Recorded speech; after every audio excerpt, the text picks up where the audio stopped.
नमस्कार सभी को। जिस तरह हम लास्ट लेक्चर में सल्फ़र के बारे में बहुत डिटेल में हम इंट्रोडक्शन लिए थे एंड देन उसके मॉडलिटीज़ के बारे में, उसके स्फीयर ऑफ एक्शंस के बारे में एंड उसके एलिमेंट्स के बारे में हमने बहुत अच्छे से डिस्कस किया था एंड उसके बहुत सारे माइंड सिम्टम्स, वो पेशेंट सल्फ़र का पेशेंट किस तरह दिखते हैं, कौन बहुत सारे सिचुएशंस के थ्रू हमने देखा था। क्योंकि मेडिसिन ही इतना ख़तरनाक है, मतलब ख़तरनाक मतलब इतना यूज़फुल, इतना डेली बेस में। अगर तुम्हारे क्लिनिक में 50 पेशेंट आते हो होम्योपैथी के, तो उसमें मैं लिख के दे सकता हूँ 10 से 11 से 12 पेशेंट सल्फ़र के होंगे। तो सोचो कितना रिक्वायर्ड है। हर रोज़ की बात कर रहा हूँ, हर रोज़ तुम्हारे क्लिनिक में 50 पेशेंट्स आते, अगर 10 आते हो तो 1 या 2 सल्फ़र ज़रूर निकलेंगे, 20 आते हो तो 3 या 4 ज़रूर निकलेंगे। तो इतने सल्फ़र जो है वो आराम से निकल के आते हैं, या कुछ कंडीशंस ऐसे होते हैं कि उसमें सिर्फ सल्फ़र दो ठीक हो जाता है। तो मैं एक चीज़ समझाना चाहता हूँ कि रिसेंटली मैं बैठ के सोच रहा था कि सल्फ़र मेडिसिन में के बारे में थोड़ा रिवीजन कर रहा था इस चीज़ के बारे में। मैं सोचा कि क्यों ना थेराप्यूटिक्स के बारे में, जैसे मैं ऑब्वियसली टॉपिक्स तो मैं पढ़ाता ही हूँ, प्रैक्टिस ऑफ मेडिसिन, सर्जरी के कुछ टॉपिक्स, पैथोलॉजी के टॉपिक्स, क्लिनिकल मेडिसिन मैं यूट्यूब पर पढ़ाता ही रहता हूँ। तो मैं सोचा कि वाई नॉट, मटीरिया मेडिकल तो चल ही रहा है, मगर Organon I am not that much capable to give a lecture on Organon of medicine. Okay, I am not that much capable, मेरे में इतनी एक्सपीरियंस समझ सकता हूँ, मगर उस चीज़ को समझाना बहुत अलग अलग तरह के पॉइंट ऑफ व्यू से, वो मेरे बस का काम नहीं है। आई थिंक फ्यूचर में हो सके तो बहुत बढ़िया, I am working on it day by day. But while I am revising that sulfur medicine, I realized that why can't I take a lecture on therapeutics। तो जब मैं थेराप्यूटिक्स की बात करूँ मैं डर जाता हूँ, क्योंकि थेराप्यूटिक्स एक वन टाइप ऑफ फेक है। मतलब बोलते कि भाई एग्जाम में बहुत इंपॉर्टेंट है, एग्जाम में आते भी है, थेराप्यूटिक्स इंपॉर्टेंट है। मगर हम जब थेराप्यूटिक्स के ऊपर, थेराप्यूटिक्स क्या होता है, अगर समझ ले, अब मैं पाइल्स का है, अभी पाइल्स का चल रहा है, पाइल्स है, अगर तुमने पाइल्स पढ़ लिया है तो इसके रिलेटेड कुछ 10 एक मेडिसिन पढ़ लो, 10 से 15 मेडिसिन। ओके, 10 से 15 मेडिसिन, एंड पेशेंट जो आएगा वो 10 से 15 मेडिसिन में निकल भी जाएगा, मगर उसके जो फिजिकल जनरल्स होंगे वही मैच करेंगे। उसके माइंड सिम्टम्स मैच होंगे या नहीं होंगे वो हमें नहीं पता, उसके पिक्युलर सिम्टम्स जो है वो मैच होंगे नहीं होंगे हमें नहीं पता।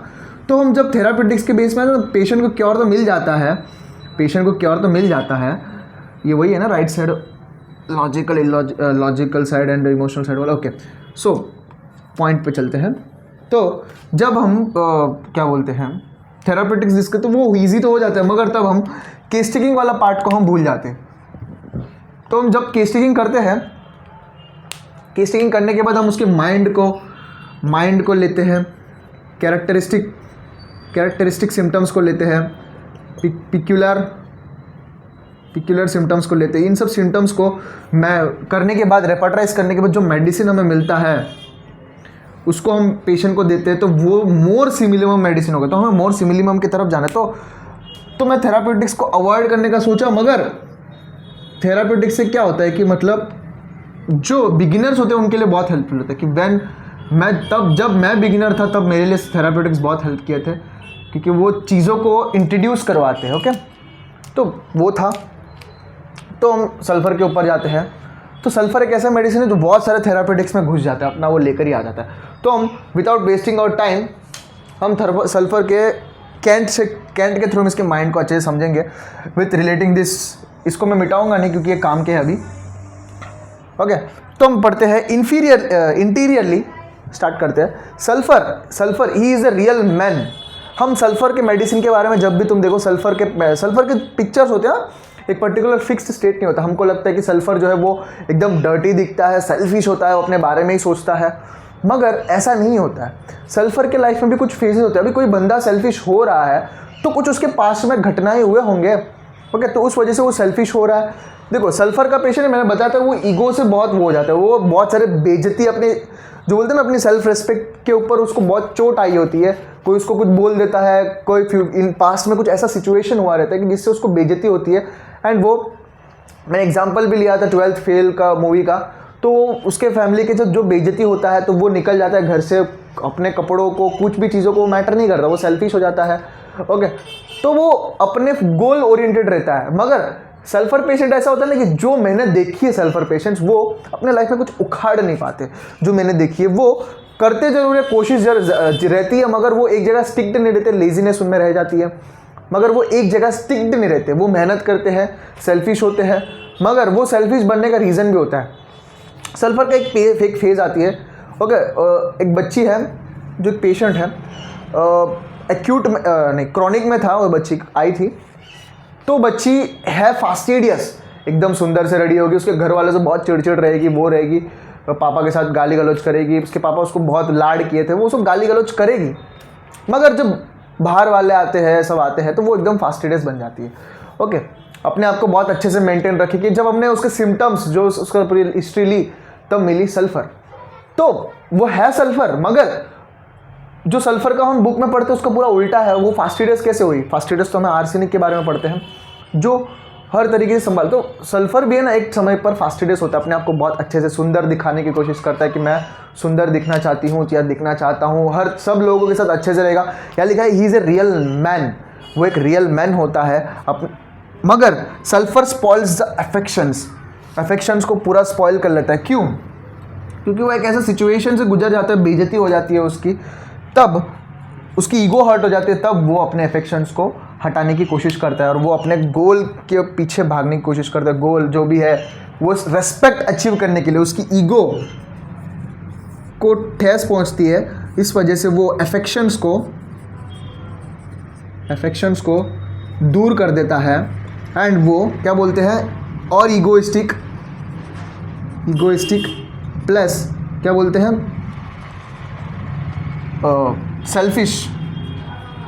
सेल्फिश बन जाता है। एंड वो केयर नहीं करेगा। देखो बहुत तुम देखेंगे भी, आपके लाइफ में भी होगा कि एक समय में आप अपने आप को बहुत सज धज के रखते थे। अब एक ऐसा समझ आ जाता है कि भाई इस सब का कोई फ़र्क नहीं पड़ता, इन सब से कुछ फ़र्क नहीं पड़ता, बाल कैसे भी हो, कपड़े कैसे भी हो, उन सब चीज़ों से कुछ फ़र्क नहीं पड़ता। तो वो सल्फ़र की तरफ आने की, वो सब मैं क्या बोल रहा हूँ कि वो एक दो सिम्टम्स से हम ये नहीं बोल सकते वो पर्टिकुलर सल्फ़र ही है, मगर वो हमें उस पिक्चर को याद करने के लिए एक वो होगा। Okay, interiorly he is a real man, sulphur spoils his affections, driving him the most marked state of the selfishness. तो अपने अफेक्शंस को काट देता है। तुम भी देखो, एक और परफेक्ट एग्जांपल लेता हूँ, आपने रोबो मूवी देखी होगी, मैं मूवीज़ के थ्रू बहुत ज़्यादा एग्जांपल। रोबो मूवी में जो डॉक्टर वशीकरण होता है, जो स्टार्टिंग में जो रोबो को चिट्टी रोबोट को बनाते रहता है, वो 10 साल तक उस चीज़ के ऊपर वर्क करता रहता है एंड वो चिट्टी रोबोट को बनाता रहता है कि वो कैसा होता है। सना इतनी सुंदर, ऐश्वर्या राय को वो इग्नोर करता है, अपने पेरेंट्स को इग्नोर करता है, जो उसके असिस्टेंट्स होते हैं उनकी भी वो कभी वो नहीं करता, वैल्यू नहीं करता, सुनाता रहता है उनको, मतलब बोलते हैं सेल्फिश हो जाता है। वो अपने चीज़ को लेकर वो सेल्फिश हो जाता है। क्या पता उसके लाइफ में क्या हो, वो हमको नहीं दिखाया गया, मगर उसकी कहीं ना कहीं ईगो पे हर्ट हुई है, उसको वो चीज़ हिट करनी है। देखो उस मूवी में डॉक्टर वसीकरण को क्या चाहिए, वो चिट्टी रोबोट को बनाना है। चिट्टी रोबोट को बना के इंडियन आर्मी को देना, इंडियन आर्मी को देंगे, सबमिट करेंगे तो उसको रेस्पेक्ट मिलेगी। उसको क्या मिलेगी? रेस्पेक्ट मिलेगी। तो ये सब चीज़ उसमें बात भी होती है कि भाई, तो जो डॉक्टर बोरा है वो बोलते भी है कि भाई क्या मिलेगा, सब कुछ जो भी रेस्पेक्ट है, सब कुछ वो सब वसीकरण को मिलेगी, शादी भी कर लेगा, सब कुछ। तो वो चीज़ के पीछे वो भागता रहता है वही डॉक्टर वसीकरण। देखो दाढ़ी वाड़ी बढ़ा लेता है, वो अपने कपड़ों को कुछ केयर नहीं कर, जब चिट्टी बन जाती है, सब सही हो जाता है, तब वो एकदम उस चीज़ को आगे बढ़ाता रहता है। और तुम वापस नोटिस कर सकते हो, जब चिट्टी को बोलते हैं कि मतलब दिस रोबोट इज़ एन इमोशनललेस, ये कोई काम का नहीं है, ये अपने इंडियन आर्मी को भी ठेस पहुंचा सकती है, तब वो वापस वही फेज़ में चला जाता है चिट्टी को वो चीज़ दिलाने के लिए। तो सल्फर इस तरह होते हैं, वो सेल्फिश हो जाते हैं तब उसके काम को करने के लिए। Okay, he has no thought of anybody's wishes और डिज़ायर्स बट हिज ओन। उसको किसी से कुछ फ़र्क नहीं पड़ता, किसी को क्या चाहिए, किसी को क्या नहीं चाहिए, वो क्या बोलता है उससे कुछ फ़र्क नहीं पड़ता, उसको उसके डिज़ायर की ही इंपॉर्टेंट है। ओके, वो डॉक्टर वसीकरण, उसके साथ रिलेट करो बहुत है। डॉक्टर वसीकरण 12th फेल, ऐसे बहुत सारे एग्जाम्पल्स है, तुम्हें रियल लाइफ में देखा ही होगा। जो struggle, UPSC students, specially UPSC NEET aspirants, ये सब चीज़ें जो सीरियसली तैयारी कर रहे हो ना, वो किसी से लेना देना, वो सब दोस्ती उसी तोड़ देंगे। आई डोंट केयर, वो घर में पड़े रहेंगे, नहाएंगे नहीं, कुछ नहीं करेंगे, खाना नहीं खाएंगे। मैं अभी भी जानता हूँ एक लड़की है जो एक हफ्ते तक नहीं नहाती थी। एक क्लासमेट है, टेंथ में एक हफ्ते तक वो नहीं नहाती थी ताकि वो 10th में टॉप करना चाहती थी। तो होता है, ऐसे सब केस मिलते हैं जो रिलेट करती है। तो and everything that he contemplates is for the benefit of himself. वो कुछ भी करेगा अपने बेनिफिट के लिए करेगा, बाकी से उसको कोई लेना देना है। The selfishness run through the patient. Selfishness patient के थ्रू निकलता रहता है। मगर मैंने क्या बोला, interiorly the real man, sulphur is a real man. वो पहले एक अच्छा इंसान रहता है, जब उसकी ईगो को, सेल्फ रिस्पेक्ट को ठेस पहुंच जाती है तब उसको अफेक्शंस को ब्रेक करना पड़ता है और ईगोइस्टिक सेल्फिशनेस रखनी पड़ती है ताकि वो उस सेल्फ रिस्पेक्ट, उस चीज़ को अटेन करने के लिए। Okay, absence of gratitude, gratitude घंटा भी नहीं रहता इसके पास, एब्सेंस ऑफ ग्रैटिट्यूड, ये सब सिम्टम है, सिम्टम बहुत इंपॉर्टेंट माइंड सिम्टम्स को, ग्रैटिट्यूड से ग्रैटिट्यूड नहीं है। फिलोसफिकल मेनिया, फिलॉसफी के बारे में सोचते रहते, बहुत सारे तुम डॉक्टर क्या बोलते हैं, ओशो को देखो, रजनीश ओशो, जिनको बहुत सारे वीडियोस है उनको देखो, फिलॉसफिकल मेनिया।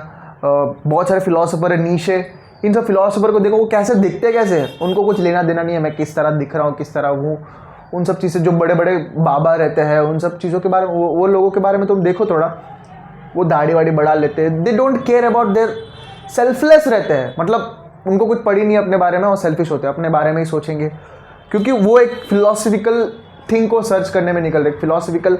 वो सल्फर एक ऐसा पेशेंट होता है जो एक रूम में पड़ा रहता है, कुछ आइडिया के बारे में सोचता रहता है कि भाई ये क्या है, उस चीज़ के बारे में रिसर्च करता है। साइंटिस्ट, बहुत सारे साइंटिस्ट क्या करते हैं उसको देखो, एक फर्क, जो बहुत सारे साइंटिस्ट होते हैं ना, साइंटिस्ट, रिसर्चर्स, फिलोसफर्स, वो एक जगह बैठ कर उसके बारे में सोचते हैं। साइंटिस्ट क्या करता है, अब बल्ब को जिसने इन्वेंट किया है उसने एक बार में इन्वेंट किया नहीं, उसने कई बार उसने उसको वो मिली है, इसलिए बोलते हैं sulphur is a failure patient. वो फेलियर्स में रहता है, तब उस चीज़ को वो पचा नहीं पाता है। One of the most important patient जिसको मैं रिमेंबर करता हूँ वो क्लियर कट पेशेंट सल्फर है। जब उसकी मैंने लाइफ हिस्ट्री देखी तब वो पता चल गया कि भाई इज ए सल्फर। एंड वो आके एकदम ऐसा बैठा था, बात करेगा। हमने उसके केस हिस्ट्री ली कि फिर पता चला कि ही इज़ वो बचपन से लेकर 10th 12th तक वो टॉपर था अपने क्लास का, हर जगह अव्वल था। वो बोल रहा था कि अव्वल था मैं, हर जगह टॉपर था वो। मगर जैसे ही नीट में आया, वो नीट जो है वो 3rd टाइम दे रहा था, मगर 3 साल गए उसके, तो 3rd टाइम दे रहा था। मैंने पूछा भी कैसा चल रहा है तुम्हारे तैयारी, बोले ठीक चल रहा है। फर्स्ट टाइम कितने आए थे, कुछ 200 ऐसा कुछ आया था, सेकंड टाइम कुछ 400 आए थे, सॉरी 3rd टाइम नहीं 4th टाइम दे, वो 3 बार दे चुका है, 4th टाइम दे रहा है, 3 बार दे चुका है, 3 बार उसके नीट के रिजल्ट है। जो लास्ट टाइम दिया था 3rd टाइम, उसमें कुछ 550 ऐसा कुछ आया था। उसको सिर्फ MBBS ही चाहिए था एंड उसको गवर्नमेंट कॉलेज में ही चाहिए था, ये पर्टिकुलर कॉलेज में ही मुझे चाहिए, इसीलिए वो उस चीज़ के पीछे भाग रहा है। एंड वो कंप्लेंट लेके क्या आया था पता है, उसको इंडाइजेशन का प्रॉब्लम है एंड वो स्टूल पास करता है, फीकल मैटर पास करता है, उसके साथ म्यूकस निकल रहा है, उसके साथ क्या निकल रहा है, म्यूकस निकल रहा है। ओके, तो हम इस चीज़ को मेटाफोरिकली वो कर सकते हैं कि भाई वो बंदा बचपन से लेके अभी तक, एंड वो जो म्यूकस वाला पार्ट है वो कई दिनों से चल रहा है। जब वो उसने बोला कि जब मैं 3rd अटेम्प्ट दे दिया था उसके बाद से मेरे को ये कंप्लेंट जो है चालू हुआ था। तो मतलब फर्स्ट और सेकंड तो बहुत लोग देते ही है, फर्स्ट अटेम्प्ट तो देना ही है सबको, सेकंड अटेम्प्ट भी देते हैं, भाई नहीं निकला सेकंड अटेम्प्ट देते ही है, मगर 3rd अटेम्प्ट के बाद उसको कंप्लेंट चला, 4th अटेम्प्ट भी देने वाला है, तो 3rd अटेम्प्ट के बाद से उसको कंप्लेंट आना चालू हुआ। जो स्टूल जाता है उसके साथ म्यूकस रिलीज हो, ध्यान से सुनना है, म्यूकस रिलीज हो रहा है। तो वो म्यूकस मेटाफोरिकली हम किस तरह सोच सकते हैं, वो बचपन से लेकर अभी तक अव्वल था, फर्स्ट टॉपर था एंड अपने घर वालों को कभी उसने परेशान नहीं किया, सोसाइटी में हर जगह रेस्पेक्ट, घर में सब कुछ, उसके घर वाले में भी अभी कुछ कोई बोलते नहीं है कि भाई क्या इतने समय लगा, कोई everyone is supportive to him, मगर वो उस चीज़ को नहीं डाइजेस्ट कर पा रहे, वो उस चीज़ को कभी डाइजेस्ट नहीं कर पा, उसको कॉन्स्टिपेशन का प्रॉब्लम था ही, वो डाइजेस्ट नहीं कर पा रहे, वो निकालना चाहता है उस चीज़ को, निकाल रहा, म्यूकस के साथ बाहर निकल रही है वो, तो उस चीज़ को वो मेडिसिन लेने आया था। एंड जब वो बात करना था कि वो हमने पूछा कि आपको क्या चाहिए, क्या आपको व्हाट यू वांट, आपको करना क्या है, बोला कि डॉक्टर बनना है, एक सर्जन बनना है। उसने क्या बोला, सर्जन बनना है। उन्होंने पूछा क्यों सर्जन बनना है, क्योंकि सर्जन बनने से ज़्यादा रेस्पेक्ट मिलती है। उसने बोला पैसा कुछ नहीं है, पैसा तो मैं कमा लूँगा, मगर रेस्पेक्ट आई बात वहीं पे, तो उसकी कहीं ना कहीं ईगो हर्ट हो रही है। एंड वो बंदा एकदम दिखने में एकदम, उसका मुंह एकदम संकीर्ण था, एकदम उदास था।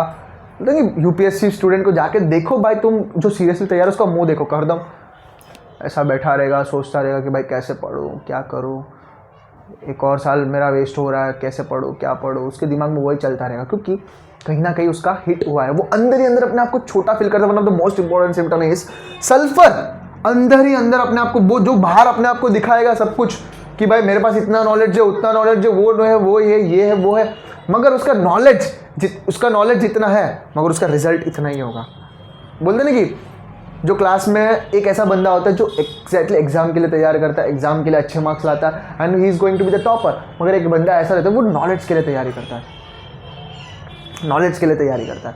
तो वो एक वन टाइप ऑफ सल्फर है, नॉलेज के लिए तैयार है। उसको वो कभी वो जो बंदा नॉलेज जितना गेन करे वो उसके अंदर ही होगा ही होगा। वो बोलेगा कि घंटा मेरे को कोई फर्क नहीं पड़ता फर्स्ट रैंक सेकंड रैंक से, मगर उसके अंदर होगा कि मैं इतना पढ़ता हूँ, ये लोग तो इंपॉर्टेंट ये सब पढ़ के फर्स्ट रैंक ला रहे हैं, मैं इतना पढ़ के कुछ नहीं ला पा रहा हूँ। He is going to into the sulphur. वो अपने आप को छोटा समझेगा, वो ईजिली उसकी सेल्फ रिस्पेक्ट ईजिली हर्ट हो जाएगी। उसके कंधे भी ना, एक पेशेंट था आके बैठा था, जो हमारे सर थे वो उनको डील कर रहे थे, तो मैं बैठा हूँ, वो आके बैठा था, वो चला गया मेडिसिन लेके। फिर सर मुझे पूछे कौन सा मेडिसिन होता है, मैंने बोला सल्फर सर। सर ने बोला हाँ। तो मैंने पूछा कि सर आप बता सकते हो मैंने कैसे फाइंड किया। एग्जैक्टली उसका हुलिया कॉन्स्टिट्यूशन बाहर देख के हम बोल सकते हैं भाई सल्फर ऐसा बैठा रहेगा, उसके मुंह एकदम वो रहेगा, एकदम ऐसे देखता रहेगा कि भाई क्या है, वो छोटापन, वो अंदर जो छोटापन फील करे वो उसके चेहरे पे, उसके बॉडी लैंग्वेज पे दिख जाएगी। दोस्तों body language is very much important elements from constitution क्या होता है, जो अपने डीएनए पे है ना वो दिखाती है कॉन्स्टिट्यूशन पे। तो constitution is very important. Okay हम आगे बढ़ते हैं। Philosophical mania, scientist researcher figuring out things कैसे होते हैं। फिलोसफिकल मेनिया, वो साइंटिस्ट होते हैं, बड़े बड़े साइंटिस्ट क्या करते हैं, एक चीज़ के ऊपर वो बार बार ट्राई करते रहते, फेल हो जाते, उस चीज़ में उनकी डिसअपॉइंटमेंट, छोटा हो जाना, छोटा दिखना, वो सब चीज़ें चलता ही रहता है। मगर एक टाइम आ जाता है वो, मैं लाइफ हिस्ट्री की बात नहीं कर रहा हूँ, यहाँ पे मैं मेडिकल पॉइंट ऑफ व्यू की बात कर रहा हूँ। जब उस चीज़ को डाइजेस्ट नहीं कर पाते हैं तब दिक्कतें बढ़ जाती है कि भाई मैं तो इतना नॉलेज गेन कर रहा हूँ, मेरे को नहीं मिल रहा है जो मुझे चाहिए, एंड उस चीज़ को डाइजेस्ट नहीं कर पाते। बहुत सारे सिम्टम्स, स्किन इश्यूज मोस्टली देखने को मिलते हैं उनमें। ओके, रिसर्चर्स होते हैं, रिसर्च करते रहते हैं, जो अपने एक ही रूम में बंद रहेंगे, किसी से कुछ लेना देना नहीं, नहाएंगे नहीं, कुछ पिएंगे नहीं, खाना भी एकदम लाइट लेंगे। Figuring out things which are beyond knowledge के बियॉन्ड है, उन सब चीज़ों के बारे में वो सोचते हैं। And dwelling upon strange and peculiar things, कुछ स्ट्रेंज थिंग्स के ऊपर वो अपना रिसर्च चलाते रहते हैं कि वो क्या है, ये क्या है, सोचते रहते हैं। Okay, and sulphur has cure this consecutive tracing one thing to another as a first cause, they meditate and finally tracing things back to divine providences and then asking who made God। वो अपने research में philosophical mania में अपने अंदर वो इतना सोचते हैं, वो सब करते हैं। सेल्फिशनेस, किसी से कुछ लेना देना मगर अपने बारे में सोचेंगे, लिखेंगे, वो सोचते हैं, मगर एंड में एक ऐसे पॉइंट पे आ जाएंगे कि भाई who is God, who made God, भगवान को किसने बनाया। ऐसे कुछ क्वेश्चन उनके मन में रेज होते रहते हैं। ओके, तो सबके लाइफ में ऐसा कुछ पॉइंट आया होगा कि भाई भगवान को किसने बनाया, भगवान कौन है। तो जो गॉड, एंड पॉइंट हम गॉड पे ही आ जाते हैं कि भाई ये किसने बनाया। ओके, तो वो हम इस तरह हम सल्फर के सिम्टम्स को याद कर सकते हैं। They search for answers by questioning the unique and peculiar things। वो क्वेश्चनिंग करते हैं, सल्फर क्वेश्चनिंग करता है, अपने आप को क्वेश्चन करता है, सिचुएशंस को क्वेश्चन करता है। ओके, इसीलिए वो ज़्यादा सोचता है। They are totally dipped into that asking questions and finding answers। वो asking questions and finding answers में इतना वो लीन हो जाते हैं क्योंकि उनको वो चीज़ चाहिए, वो चीज़ देखो, रिसर्च साइंटिस्ट, कोई बंदा कोई रिसर्च कर रहा है, 1 सेकेंड, कोई बंदा कोई कुछ चीज़ रिसर्च कर रहा है तो क्यों कर रहा है, बिकॉज वो रिसर्च करने की वजह से क्या होता है ना कि ओके, तो वो रिसर्च करने से क्या मिलता है उसको कि वो रिसर्च अगर सक्सेसफुल रहा तो वो हिस्ट्री में अपना नाम लिखा जाएगा, उसकी ईगो, सेल्फ रिस्पेक्ट को बहुत नेम फेम मिलेगा, एंड वो ऐसे से ऐसे बन सकता है। फिर वो अपने अंदर छोटा फील करेगा ही। ओके, बहुत सारे तुम्हारे अंदर, तुम्हारे क्लास में, कॉलेज में या कहीं पे भी तुम्हारे लाइफ में ऐसे लोग दिखेंगे, वो अंदर ही अंदर अपने आप को छोटा फील कर रहे होंगे मगर बाहर ऐसे रिप्रेजेंट नहीं करेंगे, फेक दिखाएंगे। They are sulphur. मैं वापस बता रहा हूँ कि एक सिम्टम से तुम ये नहीं बोल सकते ये सल्फर है, तुम्हें उनके सिम्टम्स लेने पड़ेंगे, बहुत सारी चीज़ें मैच करने पड़ेंगे। वो अंदर से, जब तुम डॉक्टर बनेगे तुम्हारा माइंड अंदर से एक इंस्टिंक्ट आएगा पेशेंट को देखते कि ही why not that he is a sulphur, क्यों नहीं हो सकता। तब तुम्हारे माइंड में क्वेश्चन आएगा, तुम उस चीज़ के ऊपर भागोगे, एंड में कोई ना कोई अलग मेडिसिन मिल सकता है कुछ भी, मगर एक सिम्टम्स के ऊपर फिक्स नहीं होना है। ओके, तो कुछ ग्रुप ऑफ टोटलिटी मिलेगा, उस हिसाब से हमें मेडिसिन के पास जाना है। मैं यहाँ मेडिसिन को पढ़ा रहा हूँ, I am explaining the medicine. मैं जो भी पॉइंट बताऊंगा मेडिसिन के related, I am not teaching the case taking. Okay, मैं यहाँ केस टेकिंग ऑर्गेनो नहीं पढ़ा रहा हूँ। Okay, sulphur is a kind of reasoning without any hope. Sulphur is a kind of reasoning without any hope of discovery, without any possible answer. Is a kind of reasoning, वो reasoning के पीछे ही भागा रहता है। Okay, मगर अंदर ही अंदर उसको आंसर चाहिए, वो चीज़ चाहिए, तभी तो भाग रहा है वो चीज़ मिलेगी तो नाम फेम सब कुछ मिलेगा उसको।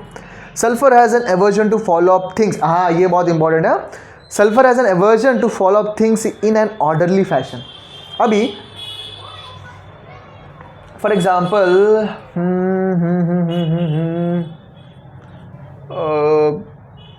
फैमिली में या स्कूल में कुछ ऐसे हो, मेरे लाइफ में तो मैं, क्योंकि मैंने लास्ट लेक्चर में मैं इंसानों को एक किताब की तरह देखता हूँ, अनजजमेंटल फॉर्म में। जब उनको मैं किताब की तरह देखता हूँ, मैं सिर्फ उनको देखता हूँ, उनको मैं समझता हूँ, ऑब्जर्व करता हूँ, एंड चीज़ों को मैं दूसरी जगह यूज़ करता हूँ, जैसे मैं अभी लेक्चर में यूज़ कर रहा हूँ। तो वो लोग हैं ना, कभी रूल्स फॉलो नहीं करेंगे, रूल्स विल बी ब्रोकन, वो अपने हिसाब से ही चलेंगे, क्योंकि वो अलग ही रीजनिंग में चल रहे हैं। अगर वो रीजनिंग को उनको सपोर्ट करना है, उस चीज़ के पीछे भागना है, तो they can't follow this rules. Okay, sulfur has an aversion to follow up things in an orderly fashion, and an aversion to real work, an aversion to systematic work. उनको जॉब करना, अभी कोई बंदा रेगुलरली जॉब कर रहा है, calculus सिलिकाटा का patient कैसा होता है कि वो एक ही जगह कई सालों से एक ही जगह वर्क करेगा, बिकॉज उसको कुछ करना भी है अंदर से, मगर वो करेगा भी नहीं, इनसिक्योर भी है कि ये जॉब छूट जाएगी तो मैं क्या हो जाऊँगा। कैलकुलस सिलिकाटा का पेशेंट ऐसा, तो वो एक ही कुछ सालों से 10, 15, 20 साल एक ही जगह काम करेगा, फिक्स्ड सैलरी पे काम करेगा, भले जितना भी नॉलेज हो। वो कैलकुलस सिलिकाटा का पेशेंट। मगर उसको ऑपोजिट है सल्फर, वो कभी एक जगह बैठेगा नहीं, एक जगह काम नहीं करेगा, उसको सिस्टमेटिक वर्क पसंद नहीं है, वो अपने हिसाब से चलेगा, मैं अपने मन का राजा, आग लगी है बस्ती में, हम अपनी मस्ती में, वैसा वाला सीन सल्फर के साथ होता है। Aversion to systematic work. The sulphur patient is a sort of inventive genius. हम सल्फर को देख के बताते कि भाई ये जीनियस, वो जीनियस की तरह दिखता भी है, क्योंकि वो एकदम दाढ़ी बढ़ा के, बाल कभी कंघी नहीं करेगा, एकदम उसका स्किन गंदा रहेगा, एकदम स्मेली टाइप रहेगा। ओके, वो कभी नहाएगा नहीं, सही से खाएगा भी नहीं, सूखा, वो सब अजीब सा दिखेगा वो उसके पास नॉलेज एकदम एक्सट्रीम होता है। एक इंटरव्यू देखा था एक पर्सन का, मैं साउथ इंडियन हूँ, तो वो उसका इंटरव्यू साउथ में था, वो एक रोड पे ऐसा भिखारी है, वो अपने आप को भिखारी बोलता है। ओके, एंड वो जिस हिसाब से बाइक चलाता है, जिस हिसाब से उसके बातें हैं ना, जिस हिसाब से वो वर्ड्स को बातें करता है, अनजजमेंटल के थ्रू वो बातें करता है ना, एकदम कॉन्फिडेंट बातें, एंड वो दिखता कैसा भिखारी की तरह, फटे हुए कपड़े। ओके, फटे हुए कपड़े, स्मेल करता रहेगा, स्किन गंदा, एकदम दाढ़ी, इतना बड़ा बड़ा बाल, ऐसे छपरी की तरह ऐसे से पड़े रहेंगे। उसके बातें जिस तरीके, अगर तुम उसके सिर्फ बातें सुनोगे, तुम बोले कि भाई ये कौन सा विद्वान है, इस तरह की बातें कर रहा है, मगर उसका वीडियो देखेगे, भाई ये उसके हुलिया तो देखो किस तरह दिख रहा है, बातें किस तरह कर रहा है। ये वीडियो है। अगर कोई है, मतलब कोई साउथ इंडियन है, तो बीच में कमेंट में लिख दीजिएगा, मैं उनको लिंक ज़रूर मैंने प्रोवाइड करूँगा कि उनका भी वो, तो तुम्हें पता चलेगा कि सल्फर किस तरह दिखता है। He is a peculiar sulphur. वो कहीं भी बैठा रहेगा, बोले खाना कहीं से भी ले लेगा भीख मांग के, वो बोलता है कि मेरे को इसी में अच्छा लगता है, I enjoy all this things, मैंने अपनी लाइफ में बहुत कुछ देख लिया, आई एन्जॉय दिस थिंग्स, मेरे को भीख मांग के सब कुछ मिल जाता है, मैं अपने I am happy with this things. तो ऐसे होते सल्फर। व्हेन ही, क्या लिखा है, when he get an idea in his mind he is unable to get rid of. वो एक आइडिया अपने दिमाग में आएगा, वो वो आइडिया को निकाल नहीं पाएंगे, उस आइडिया के ऊपर वो काम कर देंगे, वो पागलों की तरह उस आइडिया को बिलीव कर। क्यों बिलीव करेंगे? ईगो, फिर ईगो वाला पार्ट आएगा। ईगो लेकर ही बैठे रहते हैं वो लोग। ही फॉलोज इट अंटिल, वो उस आइडिया को फॉलो करते रहेंगे। He follows it until finally accidentally be dropped into something and many times that is how things are invented. And उस चीज़ को फॉलो करते रहते हैं कि वो बहुत बार ड्रॉप भी हो जाते हैं, जैसे कि साइंटिस्ट अब वो बार बार गिर जाते हैं, गिरते भी हैं, फिर वो अपने आप को बैक करते हैं कि भाई पता है बार बार करेंगे तभी हम उस चीज़ को इन्वेंट कर पाएंगे। तो वो एंड में उस एक पर्टिकुलर आइडिया को वो लेकर ही आ जाते हैं एंड में। Okay, he is often ignorant.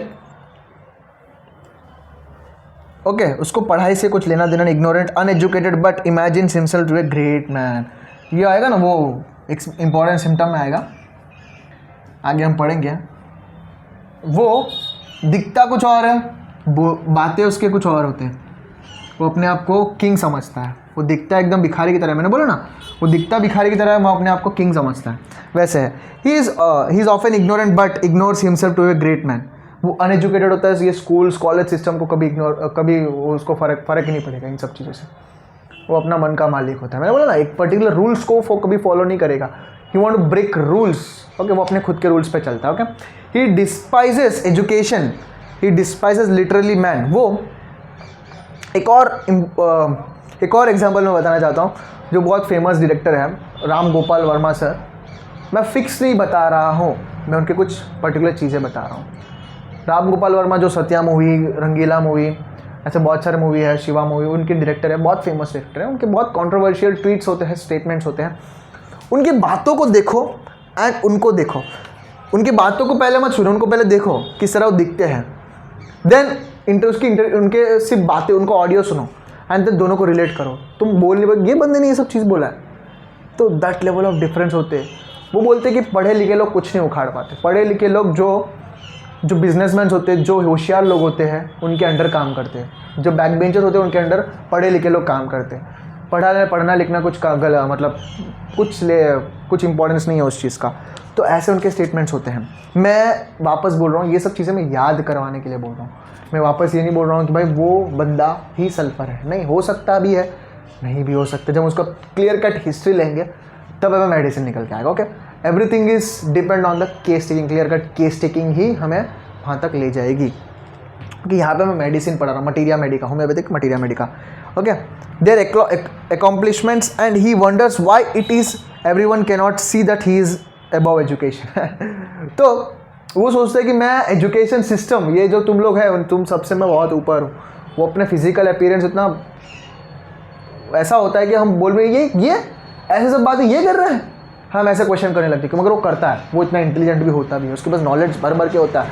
Sulphur is not an ordinary man, is not an ordinary man, उसके पास नॉलेज भर के होता है। मगर बोलते ना कि किस्मत, okay, religious melancholy, okay, religious melancholy देखने को मिलती है। A patient needing sulph is often in a state of dullness, dullness में होता है। A patient needing sulphur is often in a state of dullness and confusion of mind में confusion रहेगा। हमको लगता है कि भाई सल्फर बहुत कॉन्फिडेंट है, भाई बहुत कॉन्फिडेंट, इसकी बातों में तो इतना मगर कन्फ्यूजन रहता ही है। डीपली केस टेकिंग में जाओगे तो हमें कन्फ्यूजन मिलेगा ही मिलेगा। ये खुद एक जगह काम नहीं कर रहा है। One of the important patient, वो बंदा एवरेज है। सल्फर का पेशेंट कभी वो टॉपर वॉपर नहीं रहता, मतलब मैं बताया ना कि वो टॉपर है। मैं बोला कि एक मेडिसिन के अपने अपने फेजेस होते हैं। मैं जस्टिफाई करूँगा इस चीज़ को। एक पेशेंट है, वो एवरेज स्टूडेंट है, वो अपना 10th ख़त्म किया एंड डिप्लोमा किया।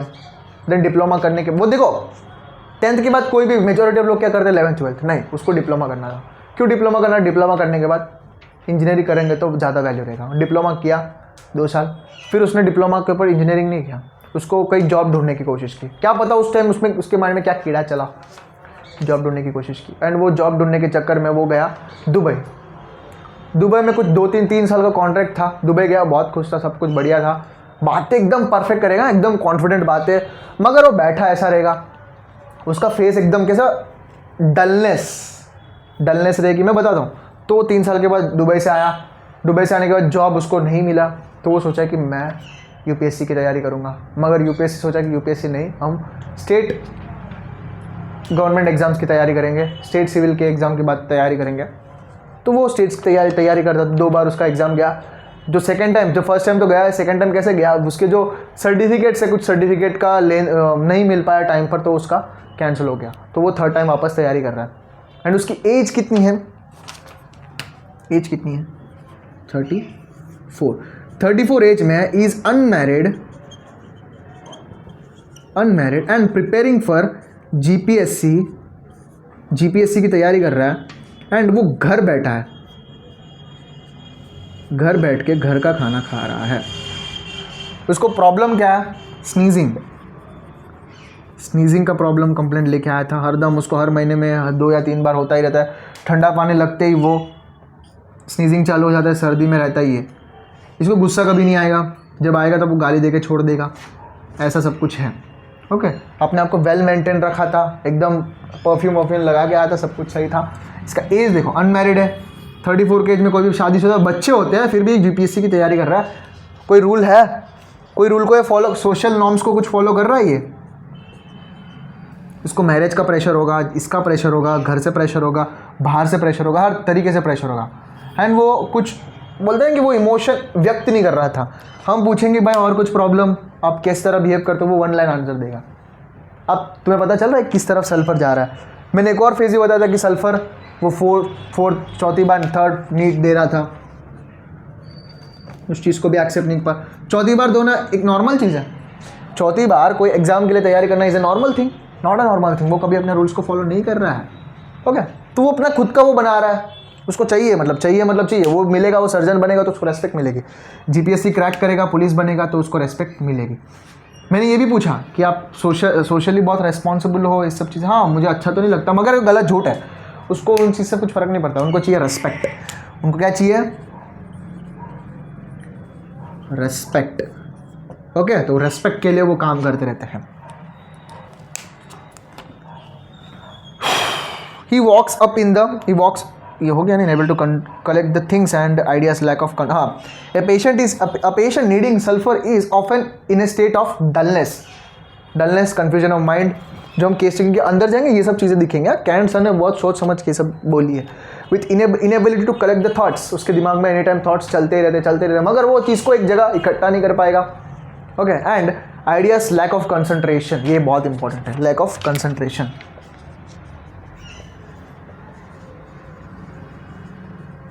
Lack of concentration and dullness उसके चेहरे पे दिखेगी, उसके वर्ड्स में डलनेस नहीं दिखेगी। नो डलनेस इन वर्ड्स से तुमको वो पूरा हिला देगा।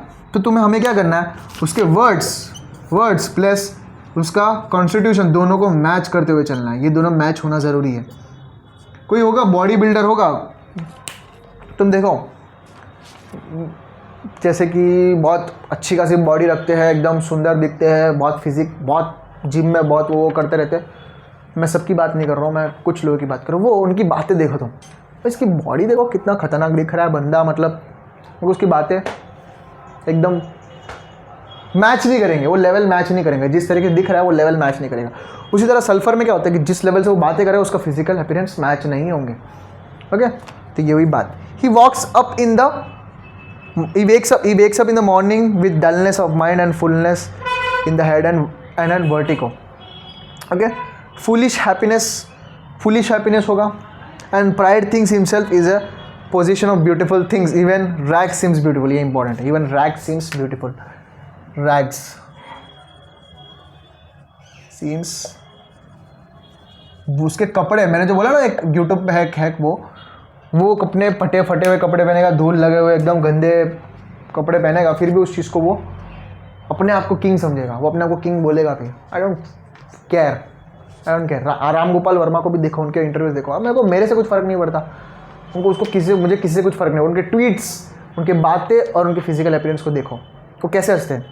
ऐसे हमको लगेगा कि राम गोपाल वर्मा अंदर ही अंदर छोटे फील कर रहे हैं, मगर वो अपने आप को कभी वो चीज़ बताएंगे कभी नहीं। मगर वो फिजिकल, हम साइकोलॉजी के बेस पे चलना चाहिए। ये चीज़ सही भी हो सकती है, नहीं भी हो सकती है। ओके, व्हाट आई फील, ये चीज़ मैं बोल रहा हूँ। अगर ये चीज़ मैं बोलूँगा तो तुम्हारी पॉइंट ऑफ व्यू वहाँ पे ओपन अप होगी। ओके, तुम एक पर्टिकुलर पर्सन के बारे में बता रहे हो कि वो पर्सन बाहर से इस तरह दिख रहा है मगर अंदर से इस तरह हो सकता है। ऐसा एक थिंग मैं बता रहा हूँ, फॉर्मूला तुमको दे रहा हूँ, जिससे तुम पर्सन में रियलिटी चेक करो कि हाँ, बाहर से बंदा इस तरह दिख रहा है मगर बातें डिफरेंट है, वो अंदर से किस तरह होगा। तो तुम्हारे दिमाग में क्वेश्चन डेवलप होगा, उस क्वेश्चन से तुम्हें आंसर, जैसे क्वेश्चन डेवलप हुआ तो माइंड ऑटोमेटिकली उस चीज़ के पीछे भागेगी, तो आंसर ऑटोमेटिकली मिल जाएगा। तो हमें पता चलेगा भाई कौन सा मेडिसिन हो सकता है या नहीं। ओके, इसीलिए मैं वो चीज़ को बता रहा हूँ। Okay, sulphur patient is an sulphur patient is an aversion to business, वो बिजनेस कभी नहीं करेगा, मैंने बोला ना वो कभी सोशल नॉर्म्स को कभी फॉलो नहीं करेगा. And he will sit around and do nothing and let his wife take him washing and work her finger nails of taking care of him. देखो वो ऐसा मानता है कि बीवी हो, काम करो, मेरी सेवा करो, एंड ये सेवा करना सही चीज़ है, ऐसा बोलता है सल्फर. पति की सेवा करना सही चीज़ है, पति की सेवा करना सही चीज़ है, मगर पति का घर में बैठ के वो सब टाइम पास करना, लैक ऑफ कंसंट्रेशन, ये सब चीज़ें रहना, सिर्फ बातें बनाना, ये सही चीज़ है. वो कभी सोशल नॉर्म्स को कभी फॉलो नहीं करेगा. Okay, he thinks that he is all she is good for her.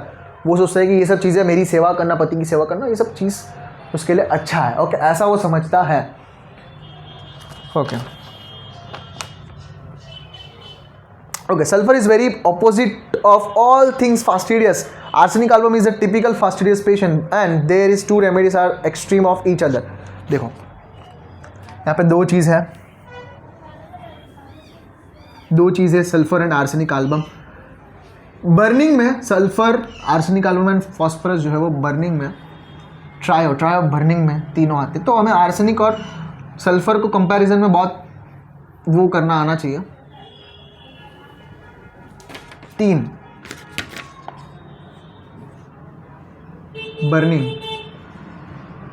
Burning sulphur, arsenic Elbe and phosphorus, try of burning. Okay, तीनों में बर्निंग होगी, फुल बॉडी में बर्निंग होगी. सल्फर का पेशेंट जो होगा, मैं तीनों को डिफ्रेंशिएट कर रहा हूँ, बहुत बहुत बहुत इंपॉर्टेंट, ध्यान से सुनो. सल्फर का मैं अभी माइंड बता रहा हूँ किस तरह सल्फर का पेशेंट होता है. ये फास्टिडियस नहीं होता, अपने आप को गंदा दिखाता है, मगर फास्टिडियस भी हो सकता है. बचपन के उसके इनिशियल स्टेज में देख रहे हो तो सल्फर फास्टिडियस होगा. ओके, जब तुम रेपर्टाइज करोगे तब तुम्हें पता चलेगा ये तो सल्फर है. तुम्हारी अगर केस्टिकिंग सही होगी तो एंड में सही मेडिसिन ही आने वाला है. तो फास्टिडियस, मगर मोस्टली हमें दिखेगा सल्फर वो डर्टी होगा, अपने आप फिजिकली बहुत गंदा दिखेगा, मगर उसकी बातें बहुत बड़ी बड़ी रहेगी, एकदम कॉन्फिडेंट बातें रहेगी. हमें लगेगा कि भाई दिख तो ऐसा रहा है, कॉन्फिडेंट बातें नहीं है, और वो देखो उसके लाइफ में कुछ उखाड़ नहीं पा रहा है, उसके लाइफ में कुछ उखाड़. जो आर रामगोपाल वर्मा सर हैं, ये ऐसे इंसान, अभी इनको मैं गाली भी दूँ ना, इनको कुछ फ़र्क नहीं पड़ेगा, बोले भाई दो, आई डोंट केयर, ऐसे पर्सन है. इनकी मूवीज़ हिटिंग नहीं हो रहे, पॉर्न मूवीज़ बनाते हैं. ओके, ऐसे मूवीज़ बनाते ही है, कुछ भी सोशल मीडिया में कुछ भी बोलते रहते हैं, बकबक करते रहते हैं, मगर वो अपने आप को ये समझते हैं. इनको पूरी फिल्म इंडस्ट्री लोग बहुत अप्रिशिएट करते कि इनकी वर्क को, सब कुछ को, क्योंकि एक टाइम ऐसा था कि उन्होंने राज किया था पूरे इंडस्ट्री के ऊपर. He is that type of person, Ram Gopal Verma sir. तो उनकी लाइफ में अगर हम मूवीज़ देखें तो कोई भी नो हिट्स कुछ नहीं है. कैसे दिखते हैं, फिजिकली वीक दिखते हैं, उनकी आंखें बड़े बड़े होते हैं, गंदे दिखते हैं, डर्टी दिखते हैं. ओके, एंड बातें बहुत बड़ी बड़ी करते हैं, बिग वर्ड्स, बातें बड़ी बड़ी करेंगे. ये हुआ सल्फर का टाइप. आर्सेनिक का पेशेंट एकदम फास्टिडियस होगा, एंजाइटी, रेस्टलेसनेस. ये कैसा होगा, फास्टिडियस, उसको वो चीज़ वहाँ पे है, उसको वही चीज़ वही चाहिए, वो बार चिढ़ जाएगा, गुस्सा आ जाएगा उसको, वहाँ क्यों नहीं है, वो चीज़ वही होनी चाहिए उसको. कई चीज़ें उधर से उधर होगी, वो उसको पसंद नहीं. वो अपने आप को वेल मेंटेन रखेगा, सही तरीके से मेंटेन रखेगा. तुम्हारे क्लास में भी होगा कोई बंदा जो अपने आप को वेल मेंटेन रखता है, उसकी टाई थोड़ी भी नीचे आ जाए ना, उसको गुस्सा आ जाएगा. थोड़ी सी भी इधर उधर होगी ना, उसको अच्छा नहीं लगेगा, बार बार ऐसे करता रहेगा. भीड़े, तारक मेहता में भीड़े यूं करता रहेगा. तो एक जेस्चर से हमें वो सिम्टम याद आना चाहिए. आई एम नॉट टेलिंग कि वो सल्फर है, आर्सेनिक है, वो फॉस्फोरस है, कुछ नहीं. हमें उस जेस्चर से याद आना चाहिए कि भाई इज वो पेशेंट, ये तो वो है, वो अपने आप को मेंटेन रख रहा है. सब लोग है भाई, नाच रहे हैं, 10 लोग हैं मस्त नाच रहे हैं, मगर एक बंदा ऐसे नाच भी रहा है और साथ में अपने आप को मेंटेन कर रहा है. ज़्यादा फास्टिडियसनेस दिख रही है हर जगह. फास्टिडियसनेस, एंजाइटी होगा, रेस्टलेस होगा, मेंटली रेस्टलेस होगा, वीक, फिजिकली रेस्टलेस होगा, फिजिकली वीक होगा. फिजिकली आर्सेनिक वीक होता है, मगर मेंटली रेस्टलेस होता है. एंजाइटी चलती रहती है. अपनी ज़िंदगी में वो इतना धोखा खा चुका होता है कि हर जगह उसको डर लगता है कि भाई क्या हो रहा है, कोई मुझे धोखा तो ना दे, कोई मुझे ये करेगा, वो करेगा, ये करेगा, वो करेगा. वो डर उसमें रहता ही है. Okay, and third one is phosphorus. Phosphorus का पेशेंट एकदम सुंदर दिखेगा, अफेक्शन चाहिए उसको, कंपनी, किसी का साथ, अफेक्शन। अफेक्शन देखो उल्ट हुआ ना इन दोनों का उल्टा, इसको अफेक्शन घंटा कुछ फर्क नहीं पड़ता, मगर इसको चाहिए अफेक्शन। ये तुम्हारी हर बातें सुनेगा और ये चाहेगा कि हम तू भी भाई, तू भी हर बात मेरी सुन, प्यार देता हूं तू भी प्यार दे। जब वो प्यार ये देगा, अगर वो नहीं देगा ना, तब इसके कंप्लेंट्स ऑन हो जाते हैं, तब इसके कंप्लेंट्स ऑन मोड पे आ जाते हैं। कंपनी चाहिए इसको, और ये होगा इतना ही सुंदर होगा, शाइनिंग बहुत सुंदर दिखेगा क्लास में। तुम्हारे क्लास में देखो ऐसे फीमेल या लड़का होगा, सुंदर दिखेगा, अट्रैक्टिव होगा, वो सब लोगों से अच्छे से बना के रखेगा। एंड देखो वो उतना जल्दी वीक भी हो जाता है, कुछ इधर उधर से कुछ उसको अटेंशन नहीं मिला तो गया काम से। तो ऐसा होता है सल्फर। मैं ये क्या बोल रहा हूँ, फिक्स नहीं बता रहा, I am just telling the अलग अलग लाइफ में अलग अलग पेशेंट होते हैं, उन सब चीज़ों को मैं समझा रहा हूँ, क्योंकि वो रेगुलरली ये सब चीज़ें देखने को मिलते हैं। I am again stimulating and again pointing out your point of view. तुम अपने पॉइंट ऑफ व्यू से सोचो ये सब चीज़ें, तुम अपने पॉइंट ऑफ व्यू से सोचो। तुम्हारे लाइफ में जो किताबें हैं कि लोग हैं, उनकी किताबों को खोलो विदाउट जजमेंटल। जब तुम जज करोगे तब तुम लर्न नहीं कर पाओगे। विदाउट जजमेंटल, यहाँ पे हर चीज़ में बोल रहा हूँ, तो मैं जज नहीं कर रहा हूँ। आई एम टेलिंग कि आरजीवी सर ने ये पॉन वीडियोस बनाया, ये सब बनाया, मैं तुम्हें ये चीज़ बता रहा हूँ कि भाई इन्होंने कैसे 72 काम कर रहे हैं। ये नहीं बोल रहा कि भाई जज नहीं कर रहा हूँ मैं इधर, मैं इस पर्सन को जज नहीं कर रहा हूँ। I am judging no one him, जो 34 ईयर्स का, कोई किसी को मैं जज नहीं कर रहा हूँ कि सही या गलत, वो उससे मेरे को कोई लेना देना नहीं है। आई एम जस्ट सेइंग कि ऑब्जर्व कर रहा हूँ, मैंने ये ऑब्जर्व किया, क्योंकि ऑब्जर्व करेंगे तभी तो हमें मेडिसिन मिलेगा। ओके। आर्सेनिक पेशेंट जो एकदम फास्टिडियस होता है, मगर सल्फर फास्टिडियस नहीं होता है। मगर सल्फर एक टाइम पे फास्टिडियस होता है, अपने आप को वेल मेंटेन रखेगा, अच्छे से रखेगा, मगर उसके लाइफ में ऐसे हादसे हो जाते हैं कि उसको लगेगा भाई कोई फ़र्क नहीं पड़ता, क्या बाल रखे, कोई कुछ उसको लगता है कि भाई ये सब चीज़ें कोई कुछ फ़र्क नहीं पड़ेगा, अपने काम से काम मतलब रखेगा, सेल्फिश बन जाएगा। ओके। तुम्हारी लाइफ में देखो, एक ज़माने में मैं भी था, अपने आप को इतना मेंटेन रखता था, मगर अब कुछ मतलब नहीं है इस सब चीज़ों से। तो ऐसे ये सब होते हैं सल्फर, ऐसे सब बातें सल्फर करता है। Arsenic album wants its clothing neat and clean, wants everything hang up properly upon the pegs, and want all the pictures hang up properly upon the walls.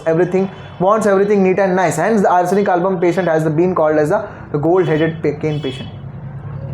मैंने बोला आर्सेनिक एल्बम को जो चीज़ वहाँ होनी चाहिए वहीं पे होनी चाहिए, इधर उधर हुई तो गया काम से, उसको दिक्कत चालू हो जाती है। Okay. Because of his neatness, fastidiousness and cleanness. Okay. Sulphur is averse to everything. Work, उसको काम करना पसंद नहीं है, प्लेजर नहीं चाहिए उसको, नहीं कोई फ़र्क नहीं पड़ता। डॉक्टर वसीकरण को देखो, वहाँ भाई वहाँ ऐश्वर्या राय खड़ी है, उसकी गर्लफ्रेंड बार बार मैसेज कर रही है, भाई कहाँ है, वो है, ये ने वो ने, उसको नहीं चाहिए प्लेजर। जब उसका काम हो जाता है तब उसको प्लेजर चाहिए। ओके, ऐसा होता है। टॉकिंग एंड मोशन, बात करना। मैं क्या बोला, sulphur is aversion to everything. किसी से कुछ लेना देना नहीं है भाई, तुम सब nothing, I am the king, भले मैं कैसा भी दिखो, I am the king, he is the sulphur.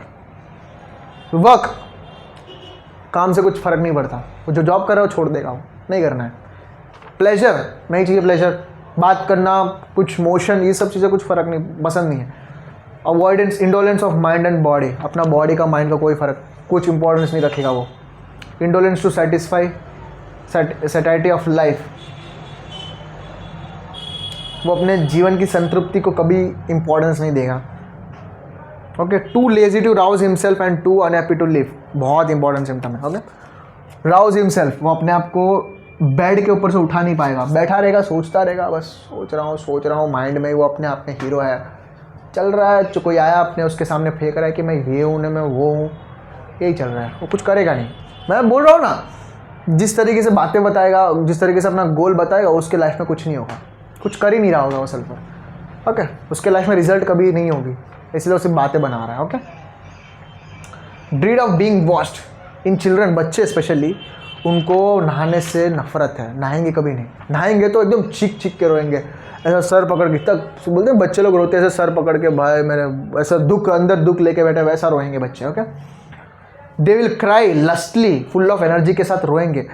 If they have to be washed, अगर वॉश करेंगे तो उनको सारे दिक्कतें चालू हो जाएंगे, उनको ऐसा रोएंगे। The sulphur patient is dread of water and take cold from bathing, अगर नहाएगा तो वो कोल्ड लेके बैठ जाएगा। Okay. This all of the mind. I hope तुम्हें ये चीज़ समझ आ गया होगा कि भाई सल्फ़र कैसा होता है, क्योंकि बहुत मेरा एक वन टाइप ऑफ ड्रीम था इस मेडिसिन को इस डिटेल में। मैं अभी भी आई एम नॉट सेटिस्फाइड कि भाई मैंने पूरा बताया कि नहीं बताया मैं को, मगर सल्फ़र एक ऐसा डीप और अंदर जा सकते हैं भाई। तुम देखो कैंट मटीरियल अमेरिका खोल के देखो, इतने पेजेस का, कुछ एक 30+ पेजेस का दिया गया सल्फ़र के बारे में। तो हम जितनी भी बातें करें सल्फ़र के बारे में तो कम है, निकलते ही जाएंगे सिम्टम्स उसके। तो ये जो मैंने टू द पॉइंट बताया ये सब हमें रेगुलरली देखने को मिलते हैं। तो यहाँ पे हम माइंड देखें तभी आई होप बहुत ज़्यादा टाइम गया है, मेरे को ऐसा लग रहा है। तो हम इसके जो मेन सिम्टम्स हैं, कीनोट सिम्टम्स, वो हम नेक्स्ट लेक्चर में देखेंगे। ओके, नेक्स्ट लेक्चर में ये मेडिसिन हो जाएगा। मैं सोचा कि ये 1 घंटे का बनेगा ओवरऑल वीडियो, मगर नहीं, पहला पार्ट 1 घंटे तक लगभग पहुंचा, ये भी शायद 1 घंटे तक पहुंच ही रहा होगा। आई डोंट नो वाई मतलब क्योंकि this medicine deserves this much time, और देना ज़रूरी है। मैंने बताया कि सल्फ़र तुम्हें रोज़ डेली बेस में देखने को मिलेगा। अगर तुम सल्फ़र से कोई पेशेंट ठीक हो रहा है तो भाई वो तुम्हारा फ़ैन बन जाएगा। तुम वो मेडिसिन को इतना टाइम क्यों नहीं देना, हमें देंगे, ज़रूर देंगे। We are here to become a confident homeopath, we are here to become a very confident homeopath, we are here to represent our homeopath. Okay, homeopathy. Okay, तो यहाँ पे हम इस चीज़ को एंड करते हैं।